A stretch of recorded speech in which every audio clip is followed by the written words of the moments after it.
Bhagavate Vasudevaya.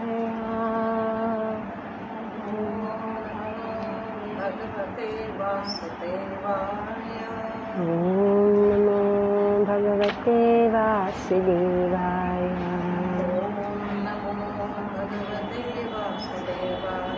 Om Namo Bhagavate Vasudevaya.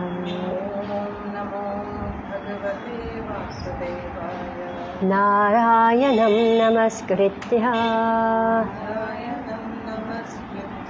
Naram Chaiva Narottamam Devim Saraswatim Vyasam Tato Jayam Udirayet Nashtaprayeshu Abhadreshu Nityam Bhagavata Sevaya Bhagavati Uttama Shloke Bhaktir Bhavati Naishtiki Om Ajnanati Mirandhasya Dhyananjana Shalakaya Chakshurum Militam Yena Tasmai Shri Guruve Namaha. Shri Chaitanya Manobhishtam Sthapitam Yena Bhutale Swayam Rupa Kadamahyam Dadati Swapadantikam Vandeham Shri Guru Shri Yuta Padakamalam Shri Guru Vaishnavamscha Shri Rupam Sagrajatam Sahagana Raghunatham Vitam Tam Sajivam Sadvaitam Savadhutam Parijana Sahitam Krishna Chaitanya Devam Shri Radha Krishna Padan Sahagana Lalita Shri Vishakhanvitamscha He Krishna Karuna Sindhu Dina Bandhu Jagatpate Gopesha Gopika Kanta Radha Kanta Namastite Tapta Kanchana Gaurangi Radhe Vrindavaneshwari Vrishabhanu Site Devi Pranamami Hari Priye Vancha Kalpatarubhyascha Kripa Sindhubhya Evacha Patitanam Pavanebhyo Vaishnavebhyo Namo Namaha. Jai Shri Krishna Chaitanya Prabhu Nityananda Shri Advaita Gadadhara Shivasadi Gaura Bhakta Vrinda. Hare Krishna Krishna Krishna Hare Hare Hare Rama Rama Rama Hare Hare. So we are reading from Srimad Bhagavatam, Canto 5, Chapter 4, the characteristics of Rishabdev, the Supreme Person Godhead. So last week we read about how King Nabhi, he was praying to have a son, and he wanted a son like the Supreme Lord. So therefore, the Supreme Lord said that he will appear himself in the womb of Meru Devi, the wife of Maharaj Nabhi, the son of Agnidra.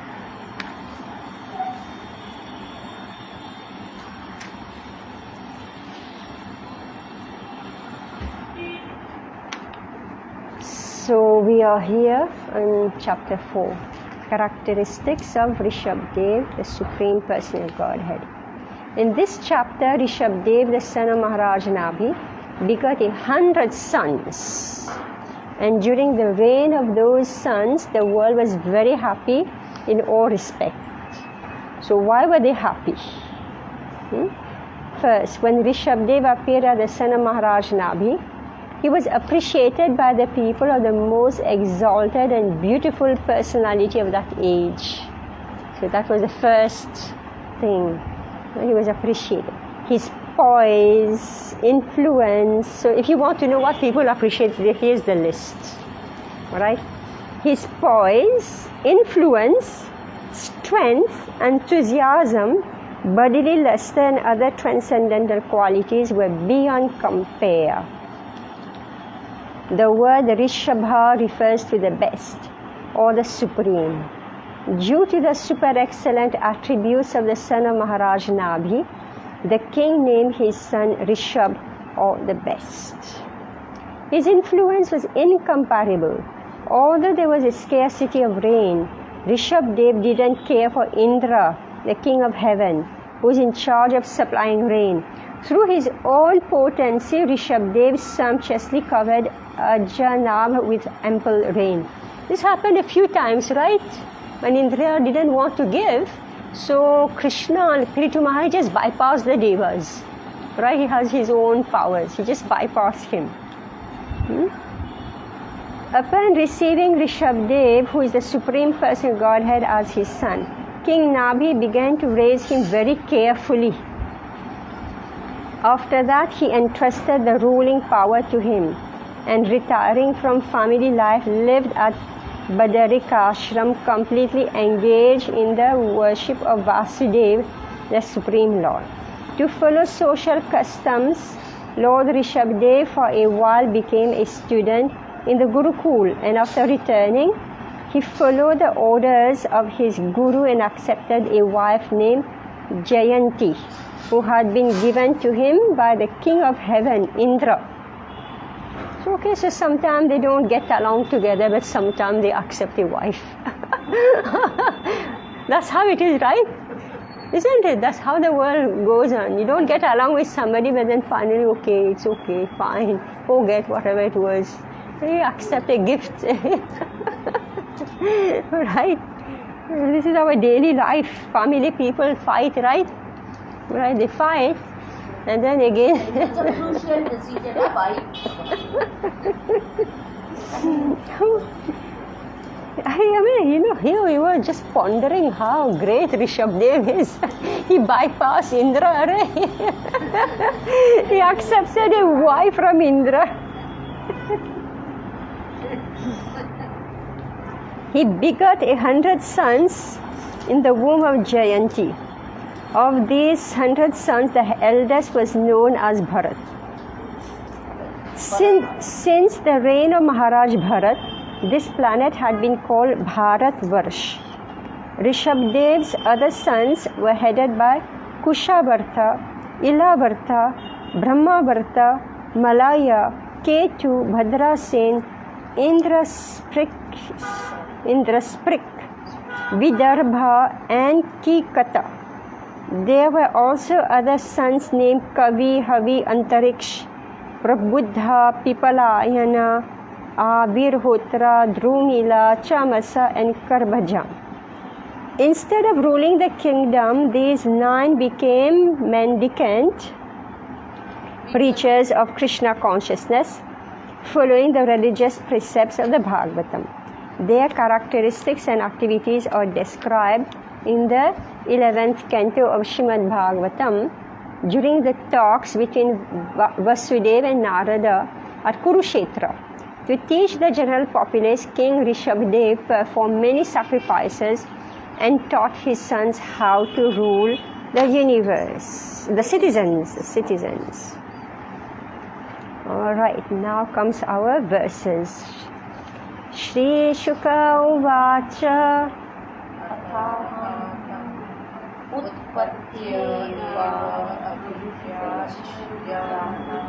Bhagavat-lakshanam Samya Vairagya Aishwarya Mahavibhuti Anudinam Vedamana Anubhavam Prakriti Raja Brahmana Devataschavanitala Samavanyarabdaram Jagriduhu. So this is text 1. Shri Shukadev Goswami said, as soon as the Lord was born as the son of Maharaj Nabhi, He manifested symptoms of the Supreme Lord, such as marks on the bottoms of his feet. So what's that? The flag, thunderbolt, etc. This son was equal to everyone and very peaceful. He could control his senses and his mind, and possessing all opulence, he didn't hanker for material enjoyment. Endowed with all these attributes, the son of Maharaj Nabhi became more powerful day after day. Due to this, the citizens, learned brahmanas, demigods and ministers wanted Rishabdev to be appointed ruler of the earth.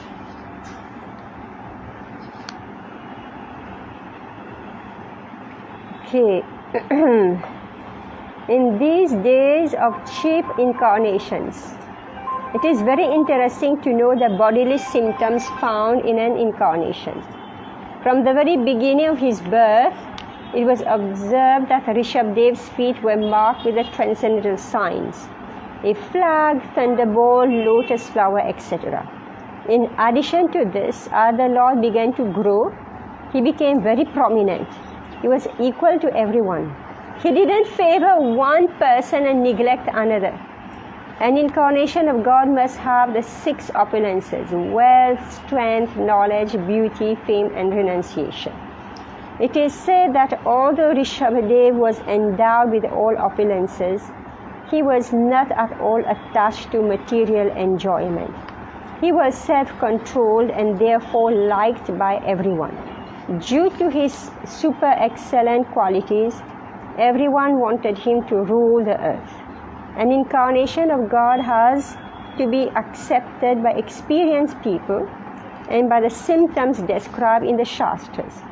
An incarnation is not accepted simply by the adulation of foolish people. So this is very common. We see it everyday life. I'm saying, if somebody appears on the scene and then somebody say, oh, he's very exalted. Now you don't know whether he's exalted or not. That one person is very exalted. The other say, he's very exalted. Second one say he's very. So finally, everybody say he's very exalted, right? This is how somebody gets a post, all right? And then somebody say, actually he's a nobody, right? That's what happened. Actually, he's a nobody. Then the second one also says, oh no, he's a nobody. Then everybody say he's a nobody, so the person becomes nobody. That's how it was going on. All right? In this world, this is what happens. You come up like Amitabh Bachchan, says, right? You're up. Everybody says he's first class. The day somebody decides, no, he's not first class, right?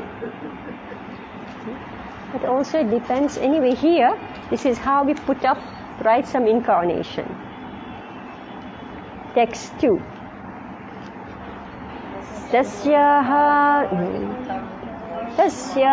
vaitham varshmana variyasha bribhatshokanena chaujasa balena Shriya yasasa virya sauryabhyam chapita rishabha itidam nama chakara.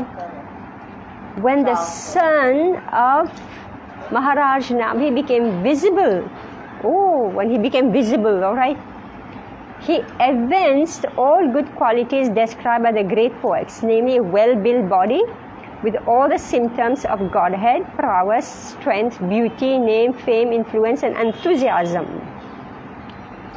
When the father Maharaj Nabhi saw all these qualities, he thought his son to be the best of human beings or the Supreme Being.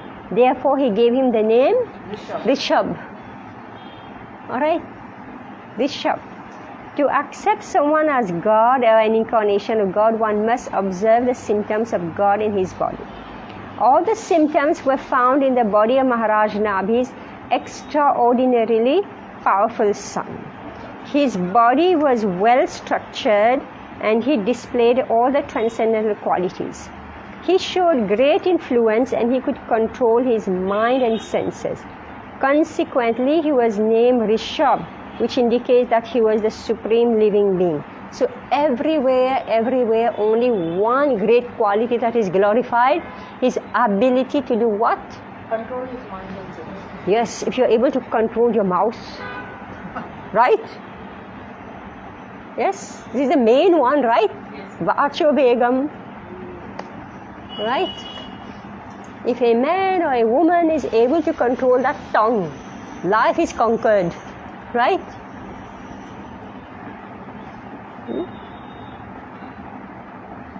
Text 3. Yasyarindra sparadhamano bhagavan varshena vavarshatad abhadharya bhagavan rishabha devo yogeshwara prahasyatma yoga mayaya swavarsham ajanabha nabha bhaya varshat. Okay, now you can read.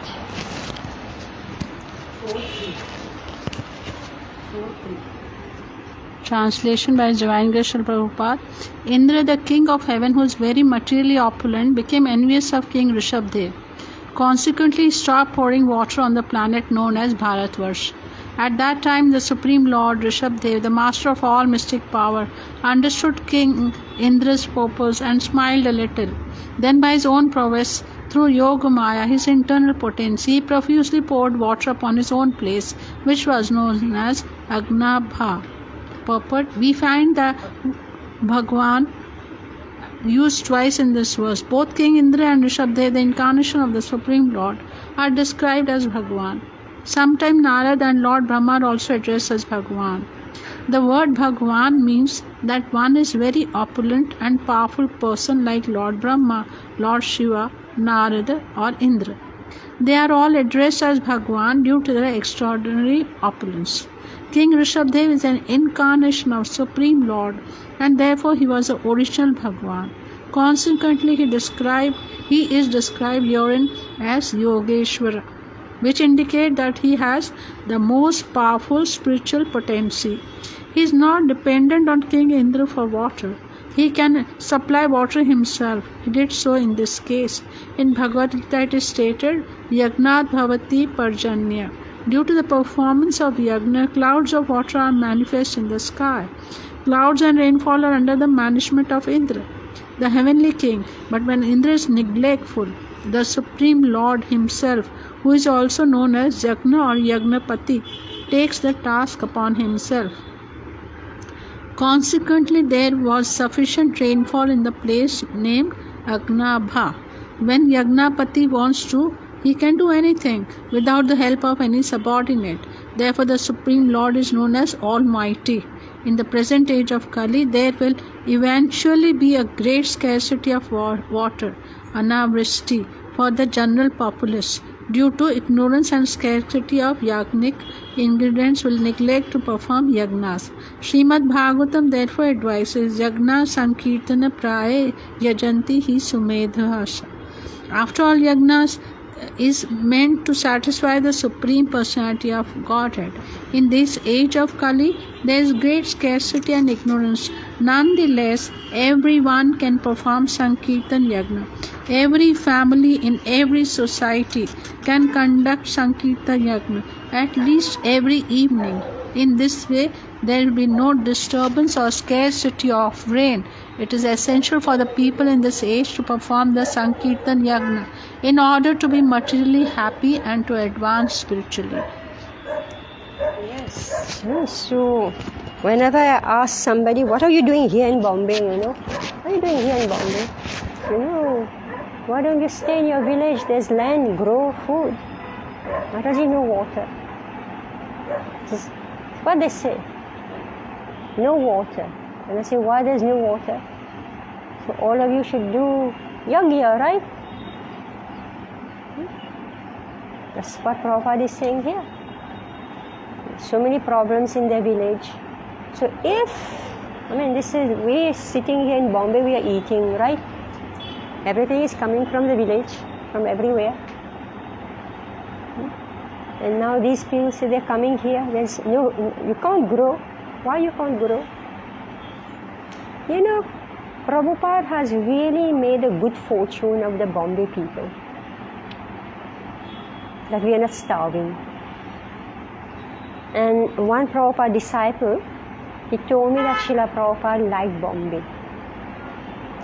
Said, among all the cities everywhere, Prabhupada liked Bombay. So he told me why. He said, because the people are pious.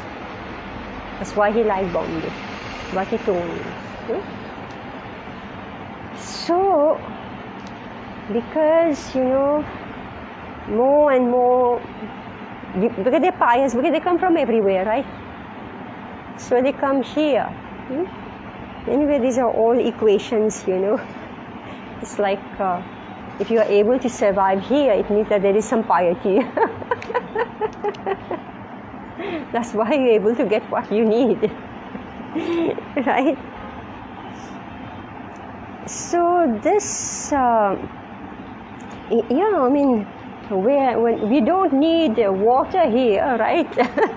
But this is where you get the most water in Bombay, right? Who is doing Harinam to get water here?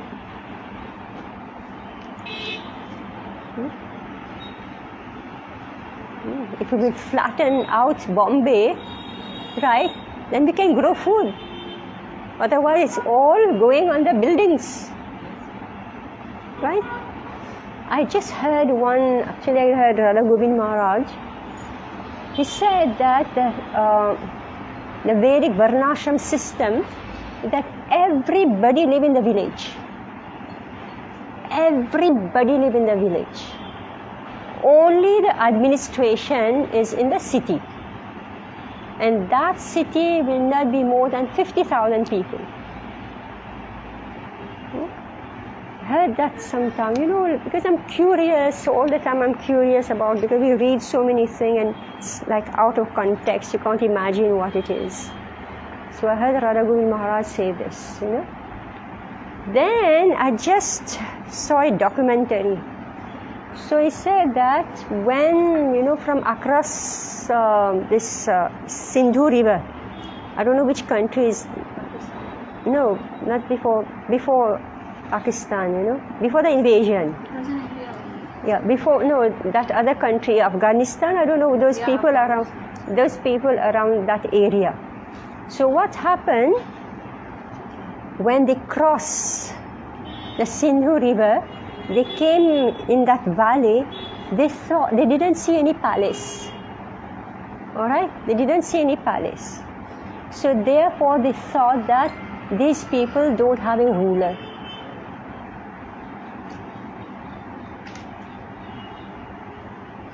Yeah. They thought that these people don't have a ruler.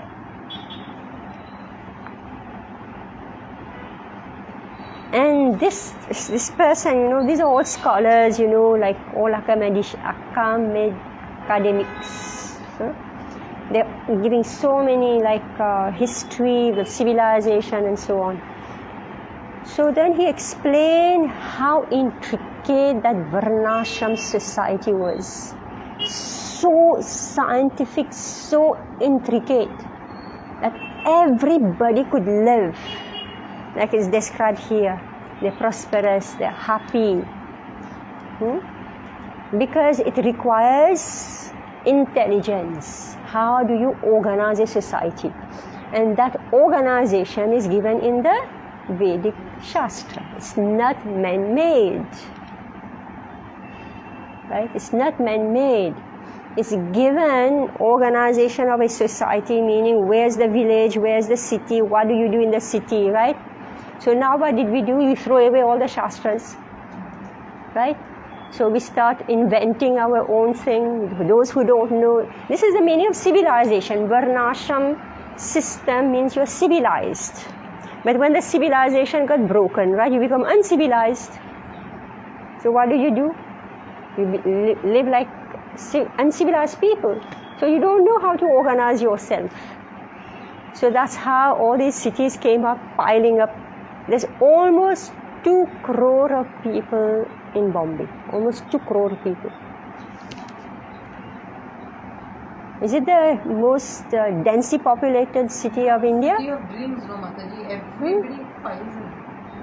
Well, you know, it's only this small area actually, because Thane is also part of. Thane, New Bombay, now This is all same. It's one district actually, but for some reason, maybe the banks, the economy is in this little area, so everybody piled up here. Actually, Andheri was Andheri. That's how. It was nothing but marshy land, Mataji. This salty thing, no? Beyond Khar, it was called as Tadipar people, Bandra Khar. Nobody used to come here. Andheri, I heard when I was in college, I said, who will go to that Andheri? Just see what time I spoke. I said, I had not even heard that Saat Bangla Chal. There was nothing, Mataji, all marshy land. I've seen in 86 all the buildings coming up, Lokhandwala, that. Yeah, so somebody made it happen. All right? No, that's how. Somebody. Now Thane is also Bombay. New Bombay is also Bombay. Virat, that is also Bombay. Banswali. Well, it's a district. It's actually a district. You know, when you speak of, I don't know what's the original name. Actually, I saw everything on the map because I was trying to figure out what's Bombay. Then I saw actually where we are. It's only one tiny part where everything is piled up, and then you have to pay by crore for one small room.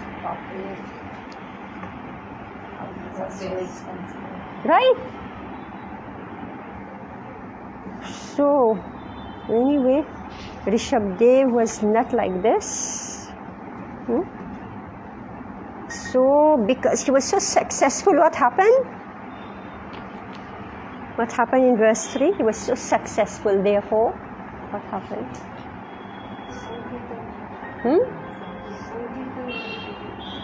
He was so successful, therefore, what happened?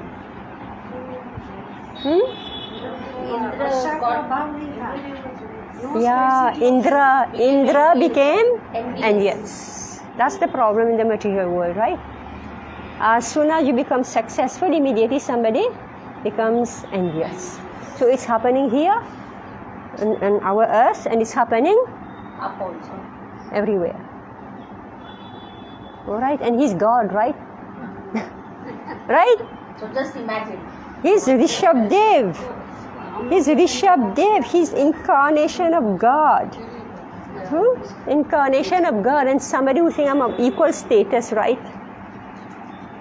Equal status.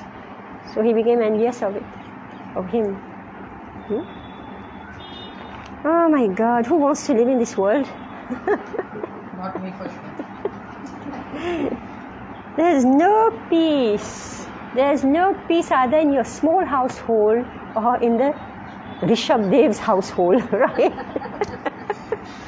No peace anywhere. Somebody has to be envious of you, has to come and demolish your kingdom or your little home.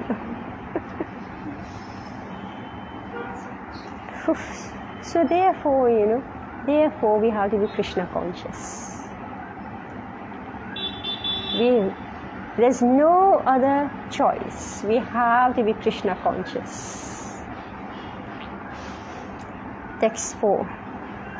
Nabistu yatha bhilashitam suprajastvam avarudhyati pramodabhara vihivalo gadgadaksharaya gira svairam grihita naraloka sadharmam Bhagavantam Purana Purusham Maya Vilasita Matirvatsatateti Sanuragam Upalalayam Param Nirvitam Upagataha.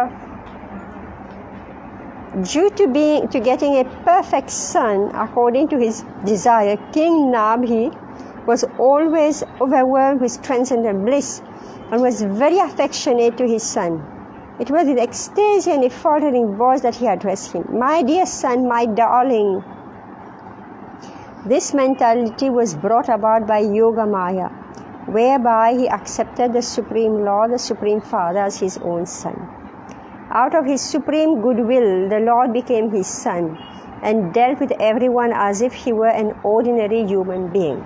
Thus, King Nabhi began to raise his transcendental son with great affection.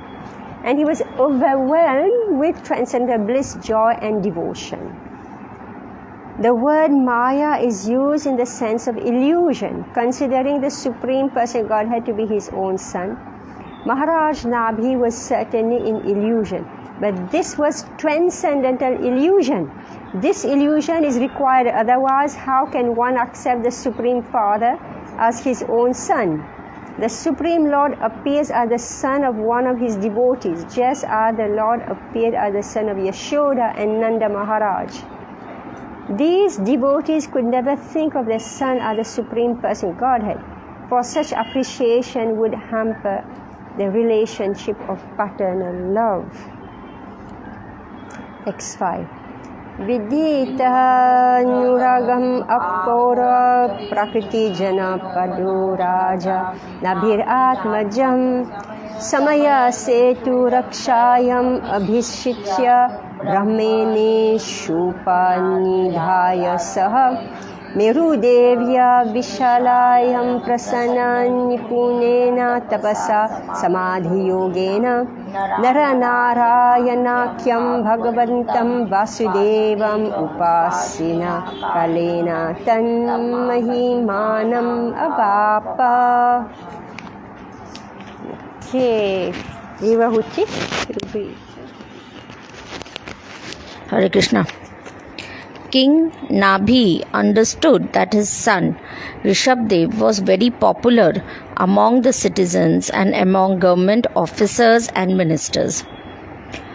Understanding the popularity of his son, Maharaj Nabhi enthroned him as the emperor of the world to give protection to the general populace in terms of the Vedic religious system. To do this, he entrusted him into the hands of learned Brahmanas who would guide him in administrating the government. Then Maharaj Nabhi and his wife Meru Devi went to Badrika Ashram in the Himalayan mountains, where the king engaged himself very expertly in austerities and penances with great jubilation. In full samadhi, he worshipped the Supreme Personality of Godhead, Naranarayana, who is Krishna in his plenary expansion. By doing so, in course of time, Maharaj Nabhi was elevated to the spiritual world known as Vaikuntha. Purport. When Maharaj Nabhi saw that his son Rishabdev was popular with the general populace and the government servants, he chose to install him on the imperial throne. In addition, he wanted to entrust his son into the hands of learned Brahmanas. This means that a monarch was supposed to govern strictly according to Vedic principles under the guidance of learned Brahmanas, who would advise him according to the standard Vedic scriptures like the Manu Smriti and similar Shastras. It is the duty of the king to rule the citizens according to Vedic principles. According to Vedic principles, society is divided into 4 categories: Brahman, Kshatriya, Vaishya and Shudra. Chaturvanyam, Maya Shrishtim, Guna Karma, Vibhagasa. After dividing the society in this way, it is the king's duty to see that everyone executes Vedic principles according to his caste. The Brahmana must perform the duty of a Brahmana without cheating the public. It is not that one attains the name of a Brahmana without the qualifications. It is the king's duty to see that everyone engages in his occupational duty according to Vedic principles. In addition, retirement at the end of life is compulsory. Maharaj Nabhi, although still a king, retired from family life and went with his wife to a place called Badrika Ashram in the Himalayas, where the deity Naranarayan is worshipped. The word Prasanna Nipunena Tapasa indicate that the king accepted all kinds of austerity very expertly and jubilantly. He did not at all mind leaving his comfortable life at home, although he was the emperor. Despite undergoing severe austerities and penances, he felt very pleased at Badrika ashram and he did everything there expertly. In this way, being fully absorbed in Krishna consciousness, Samadhi Yoga, always thinking of Krishna, Vasudeva, Maharaj Nabi attained success at the end of his life and was promoted to the spiritual world Vaikuntha Loka. This is the way of Vedic life. One must stop the process of repeated birth and death and return home back to Godhead. The words Tan Mahimanam Avapa are significant in this regard. Srila Sridhar Swami says that Mahima means liberation in this life. We should act in such a way in this life that after giving up this body, we will become liberated from the bondage of repeated birth and death. This is Jivan Mukti. Srila Viraraghava Acharya states that in the Chandogya Upanishad there are 8 symptoms of Jivan Mukta, a person who is already liberated even when living in this body. The first symptom of one so liberated that he is freed from all sinful activity, apahata papa. As long as one is under the clutches of Maya in the material energy, one has to engage in sinful activities. Bhagavad Gita describes such people as Dushkritna, which indicates that they are always engaged in sinful activity. One who is liberated in this life does not commit any sinful activities. Sinful activity involves illicit sex, meat eating, intoxication, and gambling. Another symptom of a liberated person is vijara, which indicates that he is not subjected to the miseries of old age. Another symptom is vimrutyu. A liberated person prepares himself in such a way that he does not take on any more material bodies which are destined to die. In other words, he does not fall down again in repeated birth and death. Another symptom is Vishoka, which indicates that he is callous to material distress and happiness. Another is Vijigatsa, which indicates that he no longer desires material enjoyment. Another symptom is Apipata, which means that he has no desire other than to engage in the devotional service of Krishna, his dear most pursuable Lord. A further symptom is Satyakam, which indicates that all his desires are directed to the Supreme Truth Krishna. He does not want anything else. He is Satya Sankalpa. Whatever he desires is fulfilled by the grace of Krishna. First of all, he does not desire anything for his material benefit. And secondly, if he desires anything at all, he simply desires to serve the Supreme Lord. That desire is fulfilled by the Lord's grace. This is called Satya Sankalpa. Srila Vishwanath Chakravarti points out that the word Mahima means returning to the spiritual world, back home, back to Vaikuntha. Srila Shukadev says that the word Mahima means that the devotee attains the qualities of the Supreme Personality of Godhead. This is called Sadharma, or the same quality. Just as Krishna is never born and never dies, his devotees who return to Godhead never die and never take birth within the material world. Such a nice purport. So this is about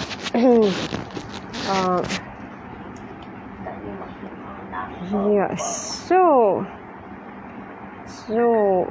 how to organize the society is actually from Manusmriti, right? We're speaking about the Vedic organization, the planning, country planning, city planning, right? So who stays where do the Brahmanas stay, where do the Kshatriyas stay, where the Vaishyas stay, where the Shudras stay. Everybody's got their own Sangha, you could say. like I heard this person say that. So he was explaining this word, two words, which Prabhupada also speaks. Now Prabhupada is using the word caste, but actually Prabhupada is not using it in the sense of, he's not using that word the way of English people are speaking, right? Caste. So it's a varna, right? Then he was speaking about this jati. What is this jati? Jati was the occupation actually. It was not like your name tag. What is a jati? So he said that the way it is that, so everybody, so there's a list of occupation in every section. There was a list of occupation. Just like yesterday, I went to the market, just nearby, and I wanted lace, for the deities, So one devotee, Chandravali, she took me, and I could see how it's organized, right? I mean, this India is such a culture. Only one shop, the things that I saw, right? The different types of cultures, different colors, different styles, So all this requires some type of organization.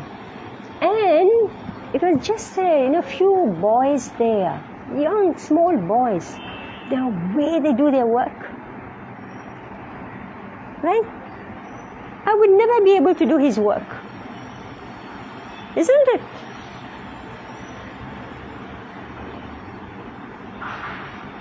I'll give you an example, So we bought so much lace because there were 3 outfits. So we had to buy this. And then one outfit, one color was just not matching. And then Chandravali told me, you're wasting your time with this color. But devotees give pieces, right? So I say, okay, let me try. And it was such a dull, dumb color, So he said, you will have to pour in so much, effort just to let it have some get up, She told me, she's so expert. I mean, Chandra, she's so expert. She told me, we just go next door, we'll buy a cloth, a green cloth, because that was a dumb cloth here. We just get a cloth there. And poor me, I'm just, I was happy because I want nice things for the deities, but I was losing my energy gradually, standing, losing my energy. I was finished. Chandravali went out. They had like outside like a showcase with so many pieces. She pulled out one bundle, that reel of lace. She brought it in and said, "Ye kitna hai?" All right. So he said, "You take everything." That boy, now we already bought so much lace. He said, "You take everything." So Chandravali said, "Well, we need maybe 4 or 5 meters." He said, "There are 7 meters in this." This boy said, "There is 7 meters in this." Chandravali said, "How do you know?" How do you know? Okay, let's measure. That boy measured. There were 6.5 meters in that. Small boy. Alright? This is what you call jati.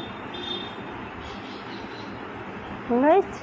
I understood it when that man, those scholars, they're explaining what is the social organization that you call varna and jati. On the spot, because I was hearing his explanation, on the spot I saw it. Now see, I've been in India how many years? I didn't figure that out, but I was just amazed. And I'm like, oh, what is this? What is this? But I just needed that one additional information from a scholar, right? Then I'm putting it in from what Prabhupada is explaining. So here, Otherwise, just like reading a lot. So everything is coming from Manu Samhita and similar scriptures.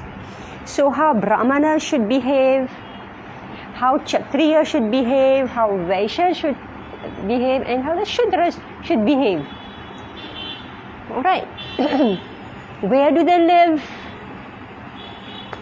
Right? How they interact with the rest of the society, like we're going to read here in the story of Jad Bharat. How this King Rahugan, he was on a palanquin. Now he's a king, alright? So he's sitting on a palanquin. And what did he do? He collected people to carry his palanquin. So on the way, once something happened, so on the way, they saw Jad Bharat, and he looked very young and stout. Okay, so he is a palanquin holder, alright? Jad Bharat who is Jad Bharat? No, he's a Brahmana. Now, this is King Rishabdev. He will give birth to Bharat Maharaj, who will later become Jad Bharat. Now, Jad Bharat is a Brahmana. But those palanquin, carriers thought he is a nice stout man, right? That's what they saw. A nice stout man, so he can carry. So now there are 4 people, right? 4 people. I'm just explaining in terms of social organization, After hearing this one class by that scholar, now Prabhupada, whatever he's explaining, putting everything together. So, now what's happening? Everybody know the story? Right?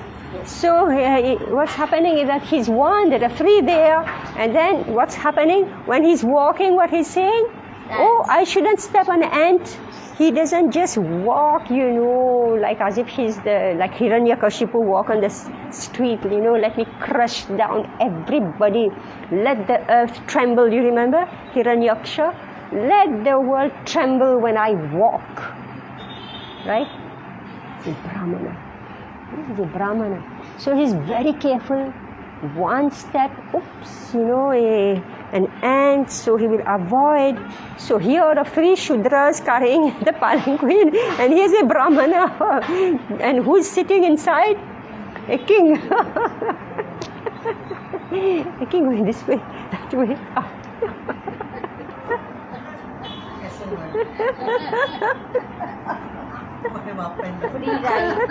Free ride without anything.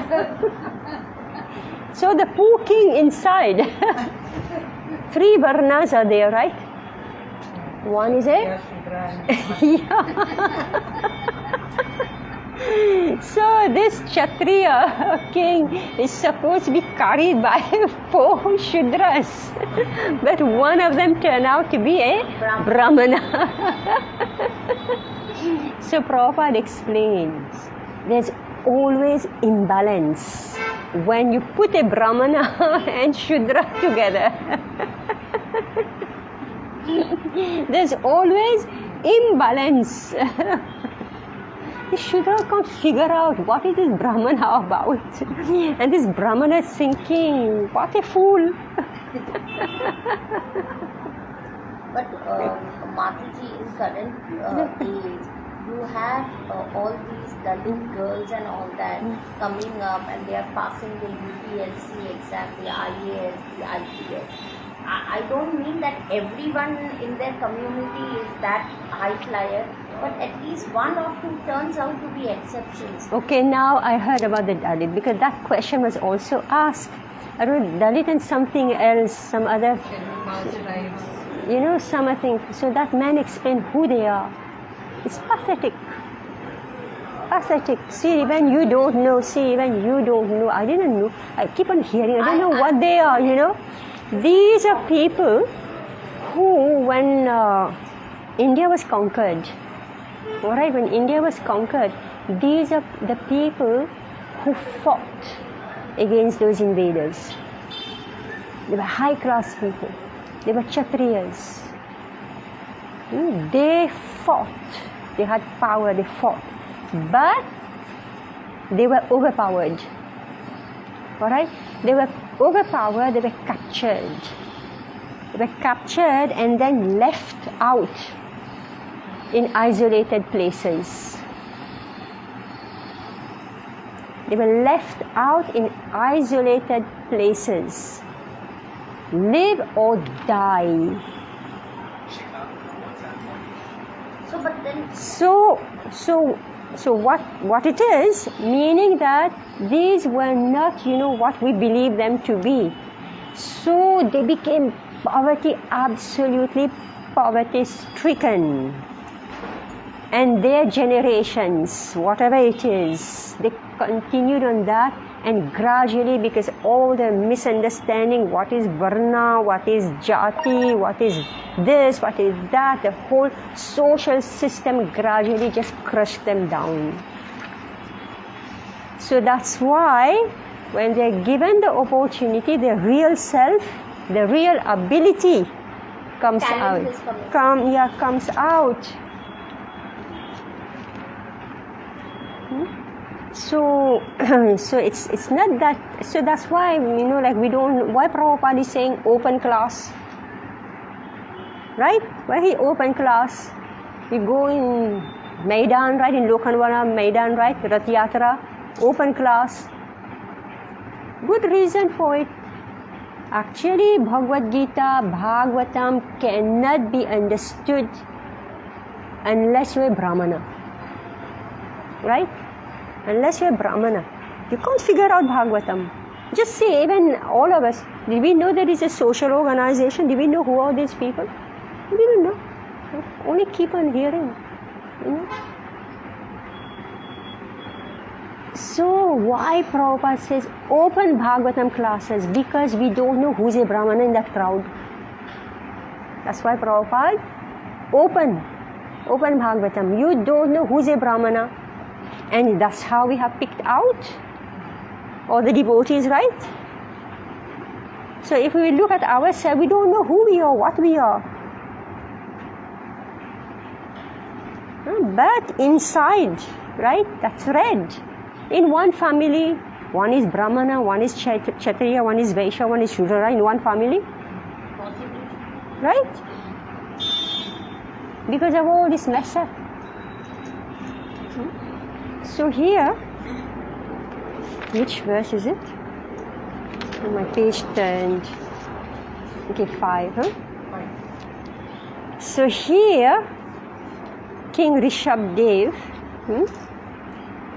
he would make sure that everybody is in their own varna. Alright? Because everybody is expert in one particular area of life. And it is an interdependent society. Right? Like the king who was sitting in that palanquin. He could take a nice walk. No? Right? He needed to sit in a palanquin. Pandavas walked, right? This one is sitting in a palanquin, but he got off his palanquin. Right?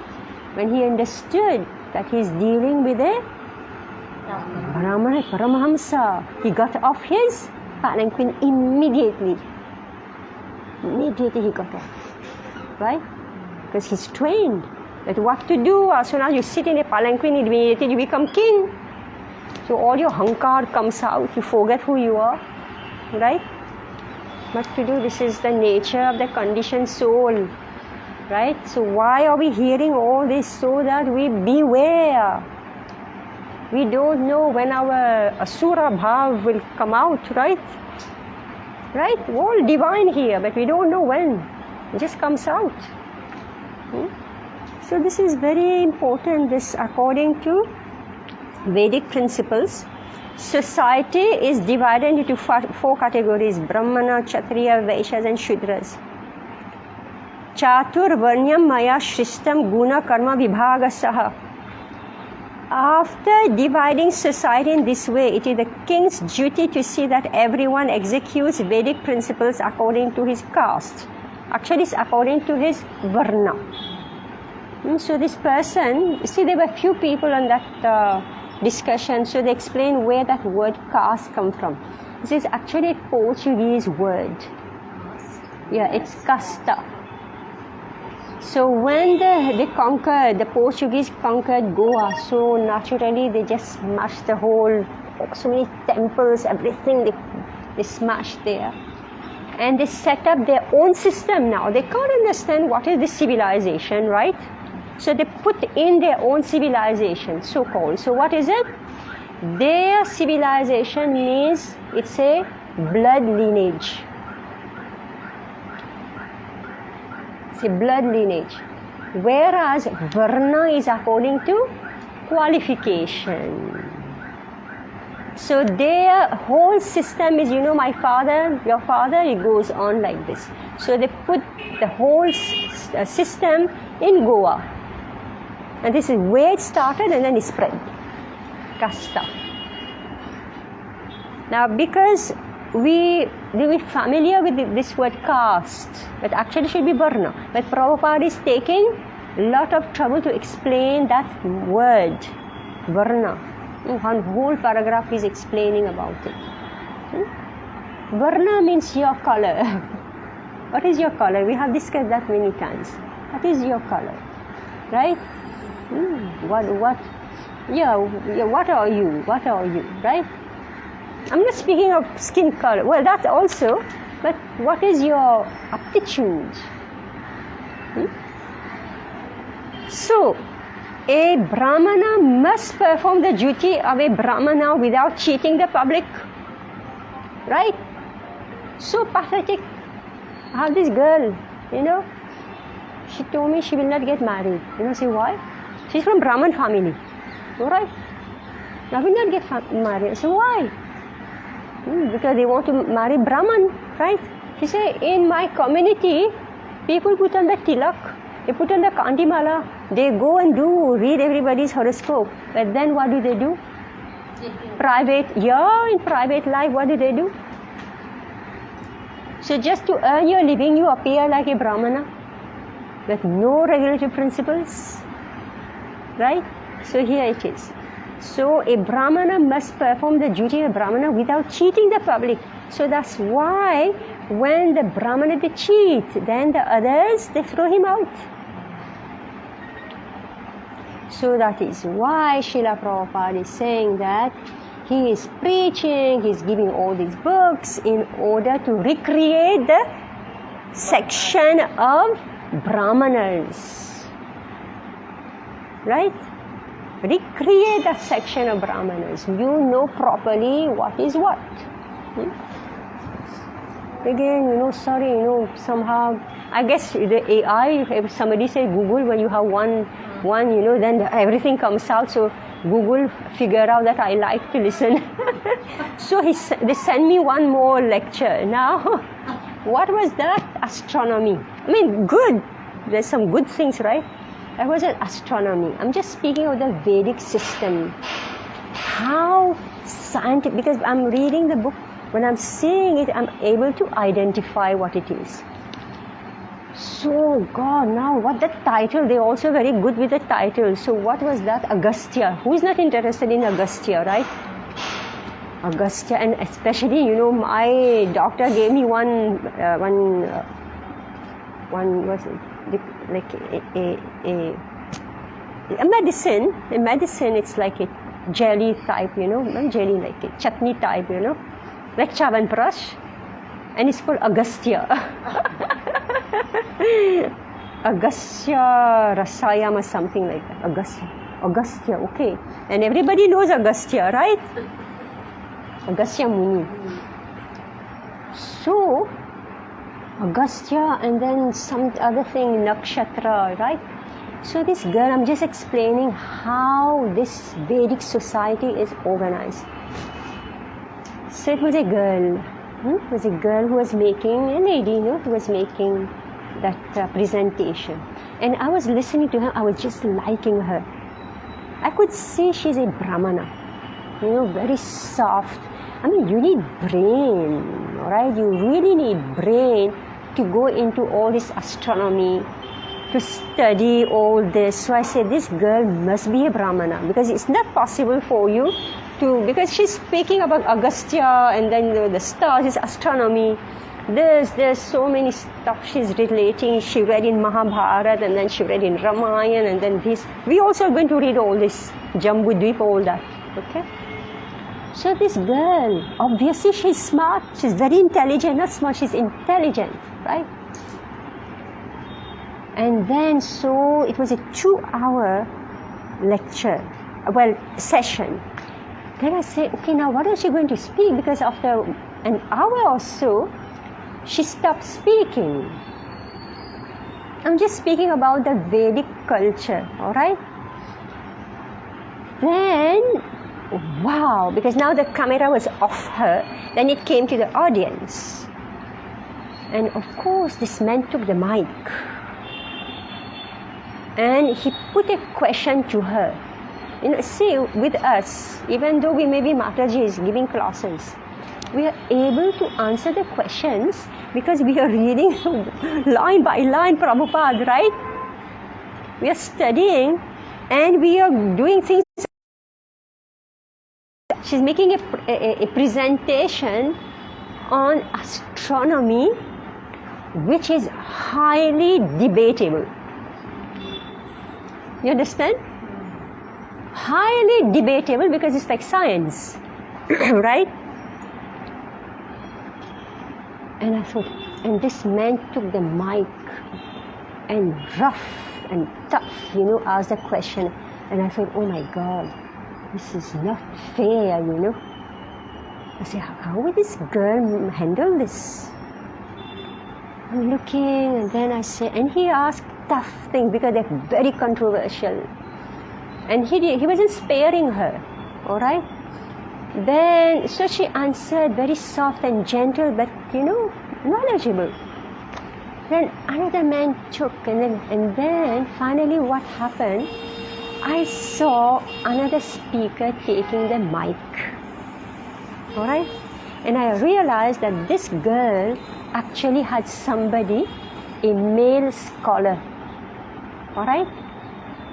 Even though she was making the presentation, but she had another male scholar who was by her side and defending her points.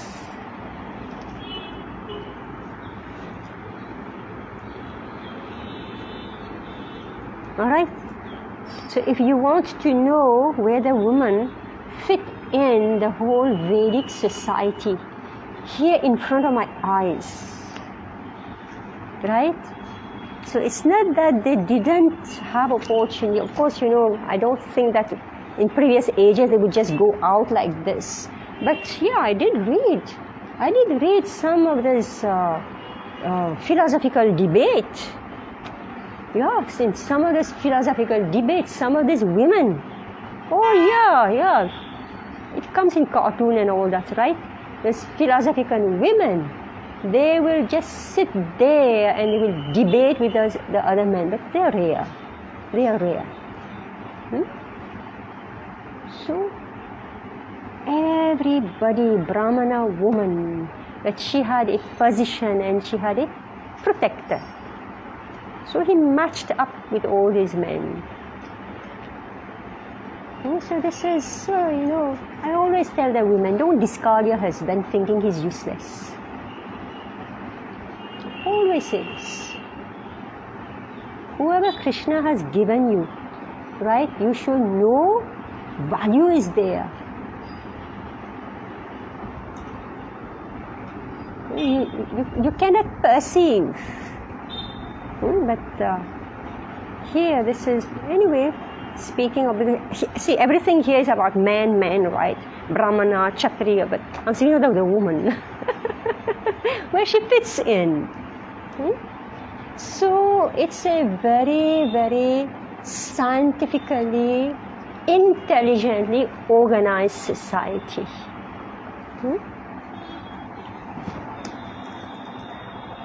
All right, so this is just one paragraph and we are already time up. So let's do the next one. So yes, Maharaj Nabhi, he retired. He is happy. Again, just see how Rishabdev was enthroned, just like Raja Dashrath enthroned Ramachandra. How? He saw that everybody loved him. Right? He didn't have to go and put a vote. Everybody should vote. It was just natural. Right? So meaning who you like, who everybody is appreciating, he becomes the king. Right? Like here now in this democracy, we have to force it. Not natural liking, just force it. Try your luck. So then he left.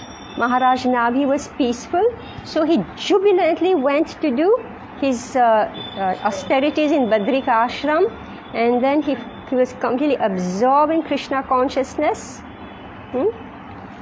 Yeah, despite undergoing severe austerities and penances, he felt very pleased at Badrika Ashram, and he did everything there expertly. So this is also one of the qualities of a devotee, daksha, to be expert in whatever you're doing. Alright? See, devotional life, spiritual life, again and again we are saying, if a civilization, just understand, if a civilization that we call Varnashram Dharma or Vedic society, if it is so precise, so scientific, do you think spiritual life is not precise? Now there are two contrasts here. One is the Vedic society, and now comes his devotional activities. So we cannot be negligent, negligently chanting, negligently cooking, negligently offering your food, negligently speaking to people, right? Here it is to be done. So he didn't at all mind living his comfortable life at home, although he was the emperor. Despite undergoing severe austerities and penances, he felt very pleased at Badrika Ashram, and he did everything there expertly. In this way, being fully absorbed in Krishna consciousness, Samadhi Yoga, always thinking of Krishna, Vasudev, Maharaj Nabhi attained success. Alright? He attained success at the end of his life and was promoted to the spiritual world, Vaikuntha Lok. See, there is indication about everything. Like we may think, how do we know he succeeded? Actually I just saw one again, Google, not Google, but AI just pushed up, your interest. So I heard this horrible accident that happened in Odisha, right? So this one lady, she drew an astrological chart, and she was showing, see, everything is material nature is designing and monitoring each and everything. So it happened in Odisha, and somebody put it on our group. ISKCON temple. I don't know, somehow ISKCON. I couldn't figure out what they were saying. So it looks like they were helping out. So many people, so many government people came to help out, and ISKCON temple was under construction, became a site, a camping site for all these people. And I was saying, wow, Odisha, number one, Odisha means Jagannath, right? You just take the name of Odisha immediately for me, only one person, right? Jagannath, right? And now here comes a temple, and whoever is helping, out, these are all connected to this ISKCON temple, right? So now this lady, amazing. She made the astrological chart. She said that all these people died mutilated, etc., but all of them have attained moksha. He said they are peaceful. You don't have to worry. They are all peaceful. They have left. They are all peaceful. And she showed. I'm looking and said, what is all this, Moksha Yeah? Don't ask me. Just being on the train. Moksha. Sure. Because see, because I'm speaking of success. How do you know your life is successful? So apparently a horror, right? But the indications are there. Orissa. So I think, Jagannath, how can you let things like this happen in your Orissa? Right? I've never heard of train crash. I have never heard. And here, suddenly this happened in top of it, Orissa. Jagannath, you don't take care of your people, right? Then ISKCON name, ISKCON, what is this? So these are the symptoms. Alright, these are the symptoms. Krishna always leave behind a signature, right? Right? He leaves his signature, then he goes. He says, this person where he's gone. Right? But you need to read Shastra to be able to decipher it. This is the Vedic way of life. This is the way of Vedic life. One must stop the process of repeated birth and death and return home back to Godhead. The words Tan Mahimanam Avapa are significant in this regard. Srila Sridhar Swami say that Mahima means liberation in this life. Now let's go through this. And I can't stop because I can't stop. When I will finish this. So what are the symptoms? 8 symptoms that we are Jivan Mukta. What is the meaning of Jivan Mukta? Liberated even when you are living in the world. Okay. So we don't know among us who are Jivan Mukta. So now we're going to go through the list. First symptom, he is freed from all sinful activities. So meaning if we have stopped all types of sinful activity, meaning that we are liberated. Why? Why? You're not creating more sins. Because it means that the desire to commit sinful activity has stopped. Therefore, we do not commit sinful activities. Therefore, it is expected that there will not be any sinful reaction. Right? Apahata pap means stop. Finished. Yeah, so second. So no meat eating, no intoxication, no gambling, no illicit sex. So these are the sinful activities that people do. So finish. No desire. Then another symptom is vijara, which may indicate that he is not subjected to the miseries of old age. Oh my God, he is not what? Subjected to the miseries of old age. We have studied that in depth in our Chaitanya Charitamrita. Right? This particular point, how a devotee, and even elsewhere also, how is it that a devotee is not subjected to the miseries of old age? Because all of us are becoming old. Right? What does that mean? He's not subjected to what? Does it mean he's not becoming old? No, but his body might not give him that kind of a trouble. He is becoming old, but he's not Suffering. He is not experiencing the misery of the old age. Right? Like Prabhupada, age of 70. Right? Krishnadas Kaviraj, age of 90. Right? All the Goswamis, they retired. Right? Prabhupada gives all this example. So he said that if they were simply harassed and overwhelmed and overpowered by old age, they will not be able to do what they did. Then vimrityu. A liberated person prepares himself in such a way that he doesn't take on any more material bodies which are destined to die. So he knows that he has to prepare for death. Therefore, he takes all precautions so that he doesn't take birth again. So what precaution does he take? What does he do? He lives his life in such a way that when he dies, he can think of Krishna. That's what I'm asking. What does he do? It's a Krishna consciousness. That is complete. That's all. That's over. What does he do? Vimrityu.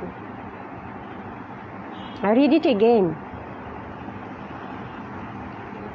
A liberated person prepares himself in such a way that he doesn't take on any more material bodies which are destined to die. In other words, he doesn't fall down again and to repeat birth and death. So what does he do? How does he prepare himself? Essential for all of us. We are in our, almost dying age. My friends are dying now, so we are in that category. Yes. He keeps Krishna in the center. Yes, meaning that he accelerates. Alright? It's Krishna consciousness. Yeah, he accelerates his Krishna consciousness and he makes sure he doesn't fall down. Meaning he needs to be aware of the pitfalls that may cause him to fall down. Like our Vachaha, right? Vacho Vegam, Manasa Krodha Vegam, right? This is what causes our fall down. Right? Jiva Vegam, Udara Upasta Vegam, right? These 6 Veg, these are the cause for our fall down. So therefore, he doesn't put himself in a situation where he may fall prey to these. And what more? See, my eye doesn't read anymore. Vishoka. Can't see. Vishoka. He's callous to material distress and happiness. By now he knows that this material world is Dukhalayam Ashashvatam. Alright? I will say 1 word, you will say 10 words. Right? Everybody knows this. So better? Keep your mouth shut. Alright?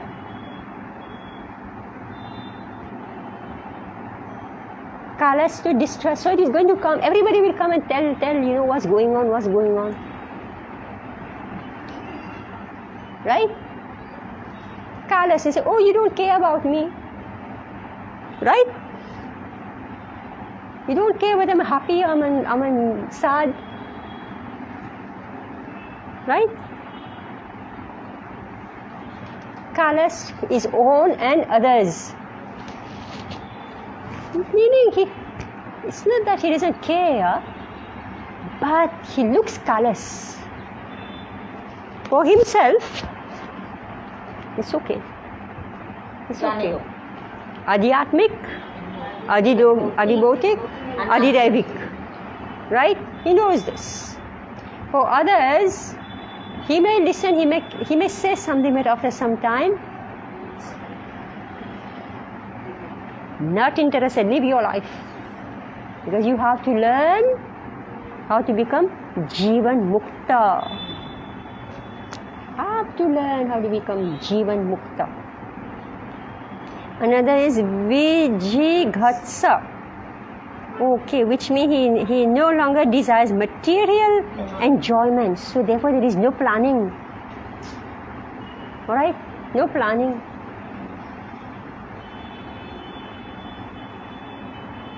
Again, this system of Varnashram, right?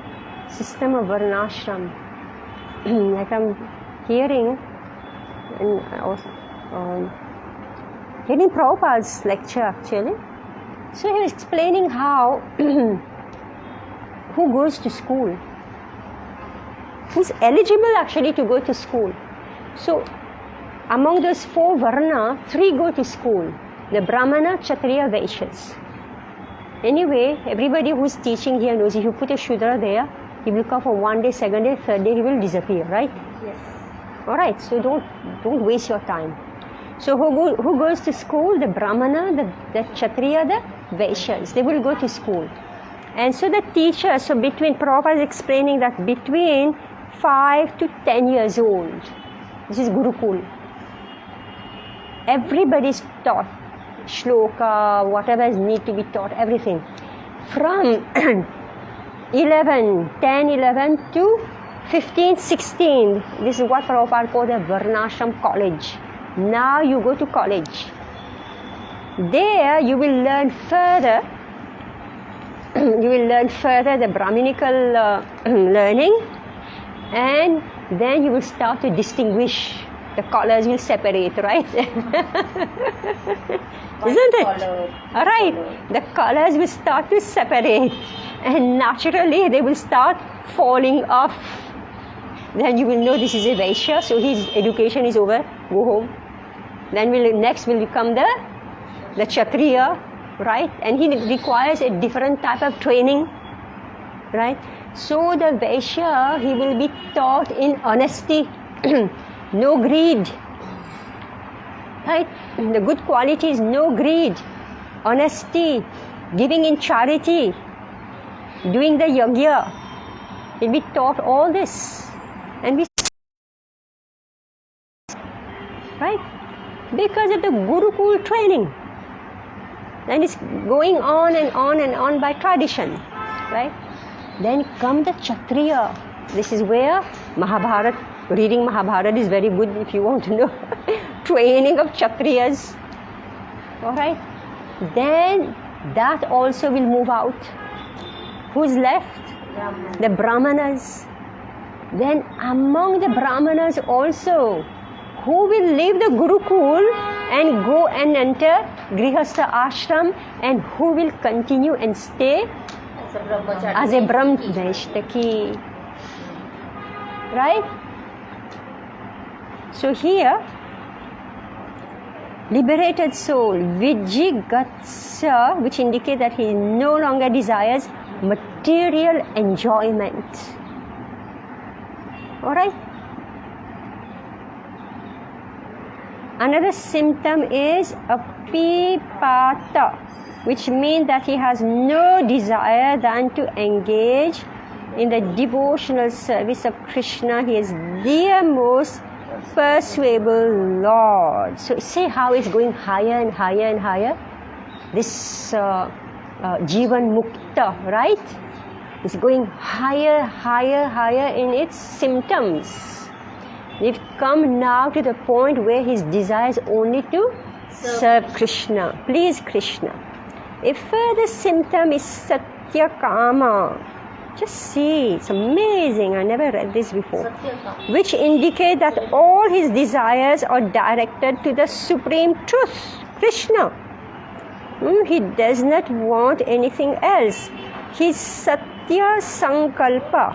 Whatever he desires is fulfilled by the grace of Krishna. And why will Krishna satisfy his desires? And he is at that level also. First of all, he doesn't desire anything from his material benefit. So this is already out of question. Alright? Secondly, if he desires anything at all, he simply desires to serve the Supreme Lord. That desire is fulfilled Right? by the Lord's grace. That desire is fulfilled by the Lord's grace. That is called Satya Sankalpa. Srila Vishwanath Chakravarti points out that the word Mahima means returning to the spiritual world, back home, back to Vaikuntha. Srila Shukadev said that the word Mahima means that the devotee attains the qualities of the Supreme Person Godhead. This is called Sadharma, or the same quality. Just as Krishna is never born and never dies, his devotees who return to Godhead never die and never take birth within the material world. He never dies, alright? So meaning that when he leaves the body, he hasn't died. Actually, he's Jivan Mukta. Meaning he's alive. What is alive? In him? Yeah. That body, see, actually, this body is the soul. Right? The body is actually the soul. It is distorted. It's distorted by material desires and by the mirror.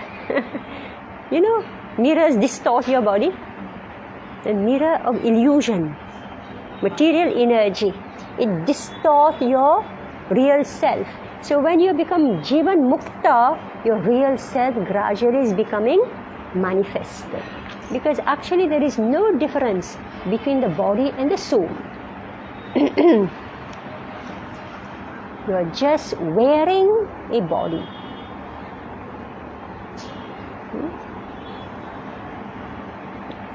So we have studied all this, you know, the soul and all this, but here comes this Jivan Mukta. It's amazing. Only 4 verses we did today.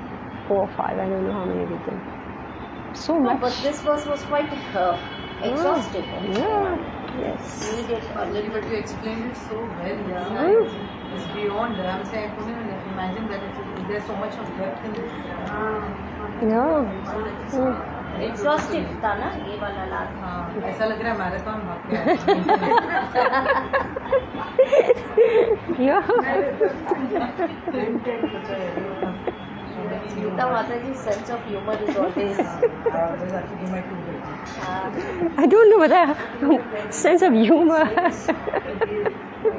Marathon of mind.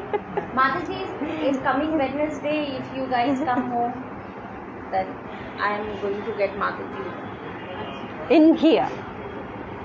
Separate day you can invite them. All right. Okay, come Thursday then. Vanchakalpatarubhyascha kripa sindhubhya eva cha patitanam pavanebhyo vaishnavebhyo namo namaha. Hare Krishna.